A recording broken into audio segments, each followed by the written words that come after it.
On verra bien, ça commence demain un peu partout. À l'occasion des soldes, on a aussi décidé avec vous toute la semaine de vous parler aussi des produits français. Typiquement, hier, les magasins d'usine, notamment dans les Vosges. Aujourd'hui, un accessoire typiquement Made in France, on ne peut pas les faire ailleurs. Les Charentaises à La Rochefoucauld en Charente, Éric Boucher et Sophie Hernandez. Des gestes soignés, maintes fois répétés. Une fabrication aujourd'hui industrielle, mais selon un procédé artisanal.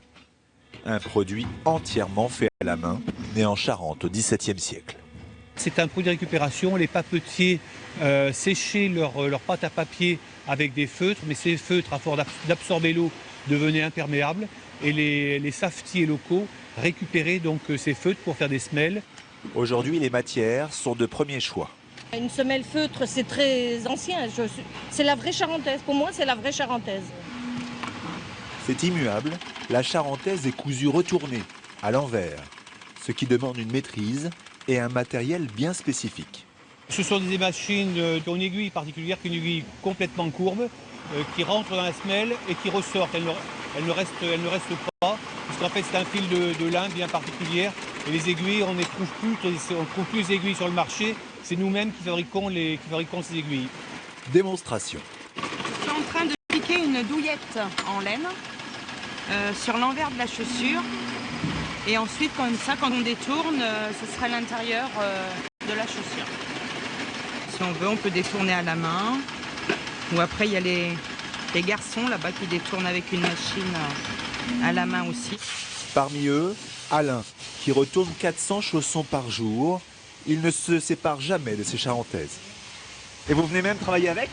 Oui, depuis que je les fabrique, depuis 43 ans. Tous les jours? Tous les jours, été, hiver. C'est pas inusable, mais ça tient bien. Vous les avez depuis 43 ans, celle-là? Ah non, quand même pas. Puis vient la vaporisation des pantoufles. Chauffées à 70 degrés, elles prennent ici leur galbe définitif. Une fois que ça a été en chauffe, voilà, pour ramollir le tissu, pour bien le mettre en forme, hein, on le met sur la forme de la pointure. Donc là, je fais du 35 au 37. Dernière étape, pour un produit de qualité, né dans la région au XVIIe siècle. Son originalité, elle n'a ni pied gauche ni pied droit, parce que la charentaise était initialement faite pour mettre dans des sabots de bois, et pour donner un peu plus de confort aux pieds. Donc les gens les plus fortunés mettaient une charentaise et les autres mettaient de la paille, tout simplement.